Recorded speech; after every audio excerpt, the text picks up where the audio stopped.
लेकिन सवाल यह है कि इसका प्रभाव कब तक रहेगा, कैसा रहेगा और दुनिया में मौजूद जंग पर इसका क्या प्रभाव पड़ेगा। वैज्ञानिक इसे महज खगोलीय घटना मानते हैं।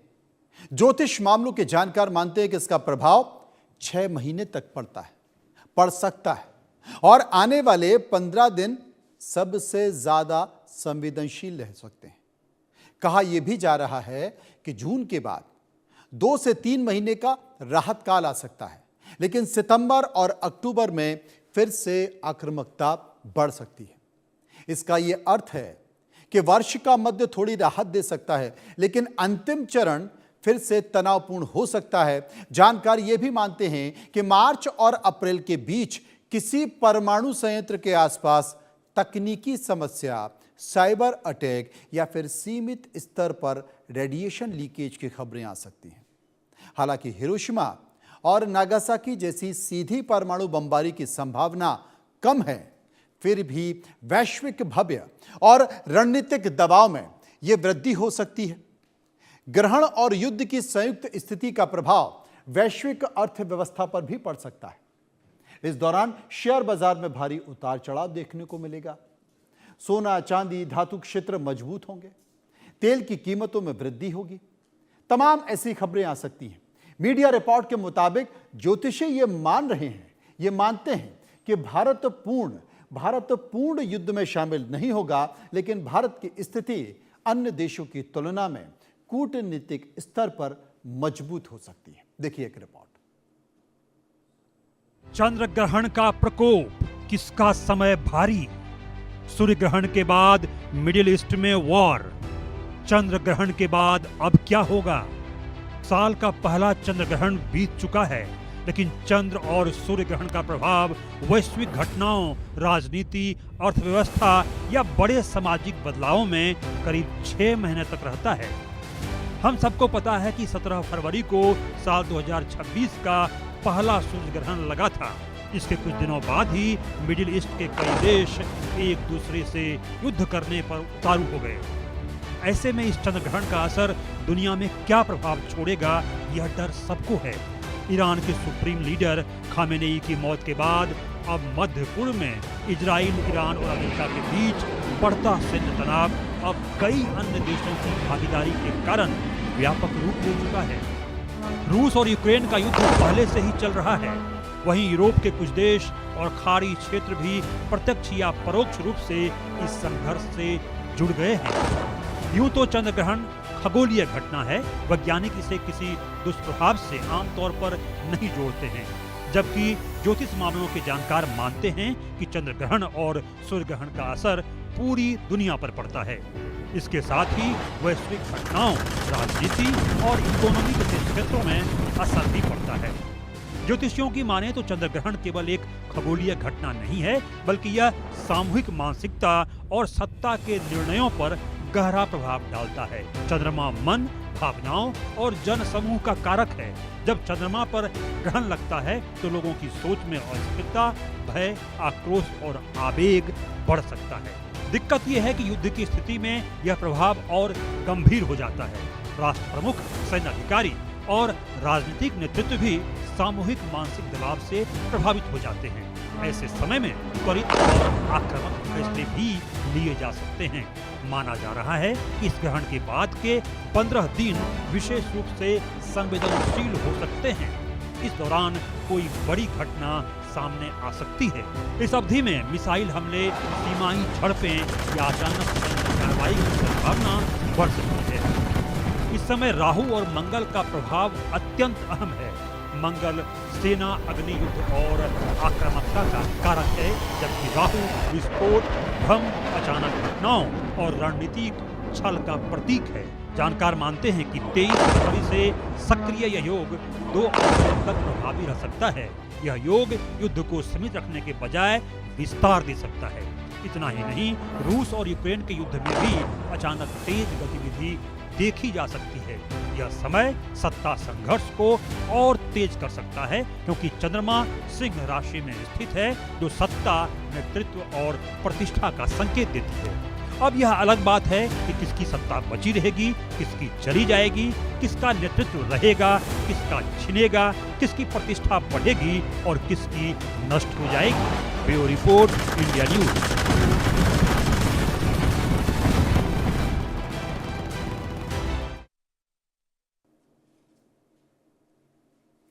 यह भी ध्यान देने की बात है, यह भी ध्यान देने की बात है कि सूर्य ग्रहण के बाद मिडिल ईस्ट में वॉर छिड़ गया। अब 15 दिन पहले सूर्य ग्रहण और अब चंद्र ग्रहण पड़ा है। कहावत यह है कि एक मास दो गहना, राज करे या सेना। गहना का मतलब होता है ग्रहण से लगाया जा सकता है। खामनेई जैसे शासक की मौत कहावत को सिद्ध करती है। कहा यह जा रहा है कि यह ग्रहण और ग्रहों का प्रभाव है। भारत में सिंह राशि में लगने वाला ग्रहण ग्रोथ देगा, तरक्की देगा, लेकिन आंतरिक कलह को भी बढ़ाएगा। इस सदी में चंद्र ग्रहण के असर की बात करें, ग्रहण के बाद अब क्या होगा, ये सबसे बड़ा सवाल है। लोग ये पूछ रहे हैं क्योंकि राहु और मंगल, ये दो सबसे बड़ी चीजें, राहु और मंगल योग से संघर्ष बढ़ेगा। अगले 15 दिन काफी संवेदनशील होने वाले हैं। 6 महीने तक ये माना जाता है, तमाम जो खगोलीय जानकार हैं या फिर ज्योतिष विद्या का ज्ञान रखने वाले लोग हैं, जब उनसे बातचीत की गई है तो उन्होंने ये बताया कि चंद्रग्रहण भले ही खत्म हो गया हो, लेकिन अगले 15 दिन इसके संवेदनशील होते हैं और अगले 6 महीने तक इसका असर रह सकता है। वो आंशिक रहेगा, वो ज़्यादा रहेगा, वो प्रभाव कम रहेगा, लेकिन आप देख सकते हैं कि चंद्रग्रहण का जो असर है वो आपको दिखाई देगा और तमाम तरह की परिस्थितियों के बीच ये भी घटना जारी रहेगी। लेकिन जो घट रहा है, ईरान में जो घट रहा है, वो सूर्य ग्रहण के बाद की स्थिति है। सूर्य ग्रहण के बाद की स्थिति और चंद्र ग्रहण के पहले की स्थिति है। लेकिन अब चंद्र ग्रहण के बाद क्या ऐसी तस्वीरें जो आपके टीवी स्क्रीन पर बड़ी हुई हैं, ऐसी तस्वीरें और बढ़ सकती हैं, ऐसी तस्वीरें और आ सकती हैं? इसके लिए इंतज़ार करना होगा, क्योंकि चंद्र ग्रहण भले ही खत्म हो गया हो, इसका असर आगे 15 दिन तक संवेदनशील माना जाता है और 6 महीने तक इसका असर रहता है। आचार्य राजेश तिवारी, जो कि ज्योतिषी भी हैं, हमारे साथ मौजूद हैं। राजेश जी, हम देखें, अगर हम चर्चा करें युद्ध की ऐसी स्थिति और परिस्थिति में सूर्य ग्रहण खत्म होता है, चंद्र ग्रहण आने वाला होता है। सूर्य और चंद्र ग्रहण के बीच जो घटना होती है वो घटना ईरान में देखी जा रही है, वो घटना मिडिल ईस्ट में देखी जा रही है। तो अब जो चंद्र ग्रहण पड़ा है, इसके क्या प्रभाव हो सकते हैं? क्योंकि ये भी कहा जा रहा है कि 15 दिन संवेदनशील रहते हैं और 6 महीने तक इसका असर रह सकता है, पड़ सकता है। देखिए, ऐसा है कि सूर्य ग्रहण और चंद्र ग्रहण को युद्ध से जोड़ना एक अलग विषय है, ठीक है, उस पर हम बाद में आते हैं। पहले आपको के दर्शकों को स्पष्ट होना चाहिए कि मौलिक रूप से इस चंद्र ग्रहण का प्रभाव किस प्रकार पड़ेगा और कहां तक इसका प्रभाव पड़ सकता है। तो पहले चंद्र ग्रहण को अगर आप समझेंगे तो लगभग सभी लोग जानते हैं कि जब सूर्य और चंद्रमा के बीच पृथ्वी आ जाती है तो चंद्र ग्रहण जो है वो प्रारंभ हो जाता है। तात्पर्य क्या है कि चंद्रमा के पास अपना कोई प्रकाश नहीं होता है, वह सूर्य के प्रकाश से ही प्रकाशित होता है। और ये दोनों जो ग्रहण होते हैं, चाहे सूर्य ग्रहण की आप बात करें चाहे चंद्र ग्रहण की बात करें, ये दोनों ही ग्रहण बेहद महत्वपूर्ण होते हैं। पूर्णता के लिए सूर्य और चंद्रमा हर व्यक्तित्व के लिए आवश्यक होता है। इसीलिए शास्त्रों में बड़े ही स्पष्ट रूप से वर्णित किया गया कि सूर्य आत्मा जगतस्थ चक्षु, एक तरफ जहां सूर्य प्रत्येक जीवात्मा की प्राण ऊर्जा है, वहीं चंद्रमा मनसो जाता, चंद्रमा मन का नियंता है। आज आप बोल रहे हैं, हम बोल रहे हैं, हम स्वस्थ हैं, तो ये क्यों है? इसलिए है कि हमें सप्त ग्रहों से प्राप्त होने वाली जो ऊर्जा प्रतिक्षण प्राप्त होती है वह संतुलन की अवस्था में है। लेकिन जब चंद्र ग्रहण है तो जाहिर सी बात है कि चंद्रमा के प्रकाश में पृथ्वी के रूप में जो अवरोध है उसके कारण सामान्य ऊर्जा का निस्सरण आप तक नहीं हो सकता है, जिसके कारण व्यक्ति का मन व्यथित होता है, सोच में नकारात्मकता आती है, हिंसक विचार बन सकते हैं, नए नए प्रकार के दमनकारी नीतियों का सामना करना पड़ सकता है। लेकिन भारत के परिप्रेक्ष्य में अगर हम इसे देखें तो बहुत स्पष्ट है कि भारत का जब उदय हुआ तो वृषभ लग्न था और उस समय राशि कर्क है।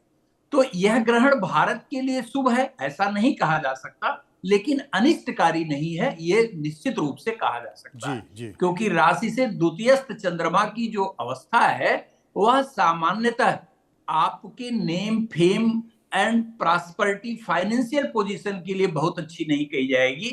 इसलिए चाहे सरकार का विषय हो चाहे जनसाधारण का विषय हो, जीवन के प्रत्येक निर्णय को बहुत ही सोच विचार कर और संतुलित होकर ही लेने की सलाह दी जाएगी और यही बचाव का सर्वोत्तम मार्ग कहा जाएगा। जी, अलंकृता जी हमारे साथ मौजूद हैं। अलंकृता मानवी जी जो कि ज्योतिषी हैं। अलंकृता जी, आप क्या मानती हैं? जी, सबसे पहले तो इंडिया न्यूज के सभी दर्शकों को होली के इस पावन से पर्व की अनंत शुभकामनाएं। जी, आपको भी। जी जी, आप का बेसिकली प्रश्न एक और बार पूछिए आप क्या। जी, सवाल मेरा यही है कि सूर्य ग्रहण खत्म होता है, चंद्र ग्रहण आता है, उसके बीच की स्थिति में अगर देखा जाए तो मिडिल ईस्ट में ईरान इजराइल युद्ध, अमेरिका युद्ध देखा जा रहा है। मानवीय सभ्यता को एक तरह से परेशानी हो जाती है, लोग भय में आ जाते हैं, लोग परेशानी में आ जाते हैं, कई देशों का प्रभाव देखा जाता है, अर्थव्यवस्था गड़बड़ा जाती है। तो क्या आने वाले समय में, क्योंकि ये कहा जाता है कि चंद्र ग्रहण खत्म जरूर हो गया है लेकिन उसका प्रभाव अभी आने वाले समय में और रहेगा, कब तक रहेगा और कैसा रहेगा? जी, देखिए मैंने जनवरी में ही बहुत स्ट्रॉन्ग प्रिडिक्शन की थी, जो अभी मैंने बिल्कुल क्लियर कट प्रिडिक्शन की थी कि इस 2026 में हम बहुत तरह के चेंजेस देखेंगे और जहाँ पे वॉर लाइक सिचुएशंस होंगी। और ऐसी प्रिडिक्शन देने के बाद मैंने ये भी कहा था कि देखिए ग्रहण ग्रहण ही होता है और ग्रहण अपने आप में एक संकेत होता है कि अब जो चीजें हैं, चाहे कलयुग है और बहुत सारी ऐसी घटनाएं जो है वो चरम सीमा पर जाएंगी। और आप देखें कोई भी वॉर कहीं पे भी होती है उसका असर जो है वो नेबरिंग कंट्रीज में भी देखने को मिलता है। तो ऐसा नहीं है कि अगर वॉर है तो उसका असर कहीं ना कहीं भारत देश पे नहीं पड़ेगा। हालांकि हमारे देश का डिफेंस बहुत स्ट्रांग है, हमारे देश की सुरक्षा के लिए हम जो सुरक्षित बैठे हैं, हम धन्यवाद करेंगे अपने देश के स्ट्रांग डिफेंस सिस्टम का। लेकिन फिर भी इकोनॉमी पे और बाकी सब चीजों पे जब हमारे आसपास लोग व्याकुल हों या परेशान हों या किसी भी तरह की वॉर हो उसका असर पड़ता है। उसी तरह से जब हम आम लोग जो हैं, बहुत सारे लोग जो हैं वो साइंस के हिसाब से ग्रहण को एक भूगोलिक घटना ही मान के चलते हैं, लेकिन ग्रहण सेलेस्टिकल बॉडीज का एक तरह से हमें एक संकेत होता है जब वो अलाइंड होती हैं। और कहीं ना कहीं जब चंद सूर्य पे ही ग्रहण लग जाए जो सबसे बड़ा जनजीवन प्रदान करने का केंद्र है, ऊर्जा का केंद्र है पूरे ब्रह्मांड का, उसमें ग्रहण लग जाना और उसके बाद ये सोचना कि उसका कोई बुरा असर नहीं पड़ेगा या वो अपने आप में किसी बात का संकेत नहीं है, तो ये गलत मानना होगा। अब ये जो संकेत आ रहे हैं ये बहुत सारी चीजों को क्लियर कर रहे हैं कि आने वाले समय पे हमें अपने बचाव के लिए, अपने एनवायरनमेंट के बचाव के लिए, क्लाइमेट चेंज के लिए और इस तरह की वॉर लाइक सिचुएशंस के लिए हर तरह से प्रिपेयर्ड रहना होगा और बहुत स्ट्रांग होके अध्यात्म को, अपनी अंतरात्मा की चेतना को जगा के। बहुत सारे लोग आपने देखा है इस काल में अभी कुछ ही समय पहले मैंने ये भी कहा था कि बहुत सारे चेहरों से पर्दे उठेंगे क्योंकि ये सूर्य का साल है, ऑथेंटिक ईयर है जिसमें जो रियल है वो ही रहता है, जो फेक नहीं है। जो आपने देखा बहुत सारे लोग जिनको हम अपने रोल मॉडल्स मानते थे, कहीं ना कहीं वो भी लोग अब फेक साबित हो रहे हैं। अपने अपने बहुत सारी आपने देखा है कि बहुत सारे तरह की ऐसी खबरें हम सुन रहे हैं देश विदेश से। और अब जो है अगर आप एप्स्टीन फाइल का जिक्र कर रही हैं, लेकिन मैं ये कहना चाह रहा हूं कि और कौन कौन सी भविष्यवाणियां चंद्रग्रहण के कारण या के हाल के दिनों में आपकी और कुछ भविष्यवाणियां? एक भविष्यवाणी ये भी है कि कहीं ना कहीं बहुत ज्यादा स्ट्रॉन्ग क्लाइमेट चेंजेस आपको देखने के लिए मिलेंगे। अभी देखिए कि अभी कहीं ना कहीं मार्च का महीना शुरू ही हुआ है और गर्मी अचानक से आप देख रहे हैं टेम्परेचर बहुत हाई लो और फ्लक्चुएट कर रहा है। तो अप्रैल ऑनवर्ड्स आप देखेंगे बहुत जबरदस्त क्लाइमेट चेंजेस होंगे, जल से जुड़े हुए सैलाब आएंगे, कहीं ना कहीं अग्नि से जुड़ी हुई और घटनाएं आपको देखने को मिल सकती है, बहुत तरह का आपको विरोध प्रदर्शन देखने को मिल सकता है, बहुत सारे तरह के धर्म युद्ध होते हुए आपको हमारे देश में ही कहीं ना कहीं धर्म युद्ध होने की संभावना है। कहीं ना कहीं लोगों का आक्रोश बढ़ेगा, कहीं ना कहीं जिन लोगों के अंदर गुस्सा बहुत है, क्योंकि अभी आप देखिए पूर्णिमा का समय है, इस वक्त पीक है पूर्णिमा की। तो पूर्णिमा जब होती है तो आपके अंदर बहुत ज्यादा इमोशनल चेंजेस आते हैं आपके अंदर। अगर बहुत ज्यादा आक्रोश है या गुस्सा है तो वो बढ़ता है। किसी के अंदर शांति है, पीस है, तो ग्रहण से अगर आप अंतर्मुखी हुए हैं तो आप कहीं ना कहीं वो भी आप ग्रहण कर सकते हैं। लेकिन इमोशनली अनस्टेबिलिटी देखने को मिलेगी, रिश्तों में अनस्टेबिलिटी देखने को मिलेगी, बिना वजह बहुत लोगों के बीच में, बिजनेस पार्टनर्स के बीच में तकरार हो सकती है।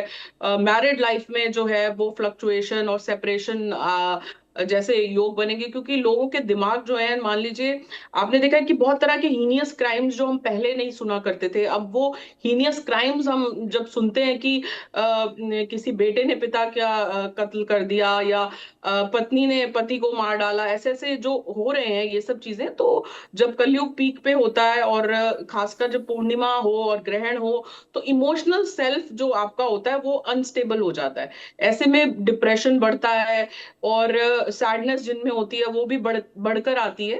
तभी कहा जाता है कि ये समय है वो आत्म संवाद का है, अंतर्मुख होने का है, जप करने का है, दान करने का है, ताकि आपके अंदर की कॉन्शियसनेस, आपके अंदर की चेतना जो है वो स्टेबल रहे, वो वो स्टेबल रहे जगी और रहे। जागृत आप भी एक रहे। दूसरे का बिल्कुल आपने सही जी कहा। आचार्य राजेश जी तिवारी मेरे साथ मौजूद हैं। आचार्य जी, कुछ आपकी भविष्यवाणियां। देखिए, ऐसा है, मैं एक बात आपको स्पष्ट कर दूं कि बहुत पहले, आज के 2 वर्ष पहले, जैसे ही बृहस्पति अतिचारी हुआ था तो हमने कहा था स्पष्ट रूप से कि न केवल बृहस्पति के अतिचारी होने से ये युद्ध, अभी तो ये युद्ध समझ लीजिए कि बहुत सामान्य है। बृहस्पति को 2032 तक अतिचारी होना है। इसमें आप देखेंगे कि विश्व युद्ध की स्थिति भी आ सकती है। आज जो यूएस के रूप में या जो दादागिरी है या जो भी कह लीजिए आप, ये पावर सेंटर भी शिफ्ट होंगे। नेचुरल जो प्रकृति है वो खुद अपना संतुलन तलाशेगी और उसके लिए जो भी आवश्यक है उसके लिए, चाहे वो बाढ़ के रूप में, बाढ़ विभीषिका के रूप में, गर्मी के रूप में, किसी भी ज्वालामुखी के रूप में, प्रकृति स्वयं संतुलन तलाश करेगी। और एक बृहस्पति के सामान्य गति अर्थात 2032 में जब जुपिटर अपने नॉर्मल स्पीड से चलना शुरू होगा, उसके पहले प्रकृति पूर्ण रूप से संतुलित हो चुकी होगी। आर्थिक रूप से आप कह लीजिए या जनसंख्या के रूप में कह लीजिए, किसी भी रूप में। क्योंकि एक बात सदैव याद रखिए, कभी भी किसी भी देश को लीजिए या विश्व को लीजिए, बृहस्पति का दूसरा नाम जीव होता है। ठीक है, बिना बृहस्पति के कुछ भी संभव नहीं। ये जिस किसी भी रूप में आप बात करें, आप कोविड की बात करें, आप फर्स्ट वर्ल्ड वॉर की बात करें, आप सेकेंड वर्ल्ड वॉर की बात करें, या जो इनकमिंग वॉर हैं उनकी भी बात आप करें, तो जब तक जुपिटर की स्थिति खराब नहीं होती तब तक किसी भी प्लैनेट्स के अंदर ये जीव को मारना, जीव के प्रजनन, ये किसी के पास क्षमता नहीं। तो बृहस्पति की अतिचारी अवस्था न पूर्व के युद्धों के लिए जिम्मेदार है, वर्तमान के युद्धों के लिए भी जिम्मेदार है और आगे भी रहेगी। और ये जो युद्ध की स्थिति है जिसको आप इस चंद्रग्रहण से जोड़ रहे थे, वह मौलिक रूप से उसकी भी अवधि हम बताएं, अभी कम से कम जब तक मंगल की सशक्त अवस्था नहीं होगी, मतलब 17-18 मार्च के पहले ये किसी परिणत की तरफ पहुंचना या रिजल्ट कोई निकले, ऐसी कोई संभावना। मैं समझ गया। 17-18 मार्च का जिक्र आप कर रहे हैं और मुझे लगता है वही समय डोनाल्ड ट्रंप ने भी कहा है अपने बयान में। उन्होंने कहा है कि अभी कम से कम 2-3 हफ्ते ये चलेगा। आने वाले स्थिति में देखते हैं। सारी टू से मेरे स्टेटमेंट को डोनाल्ड से मत जोड़िए आप, डोनाल्ड जी से। नहीं, मैं आपको बता रहा हूँ, डोनाल्ड ट्रंप ने भी ये कहा है कि अभी ये 2-3 हफ्ते चलेगा। तो 3 हफ्ते देखना होगा कि क्या स्थिति है। बहुत बहुत शुक्रिया करेंगे राजेश जी का, शुक्रिया हम करेंगे मानवी जी का जो विस्तार से चर्चा कर रही थी।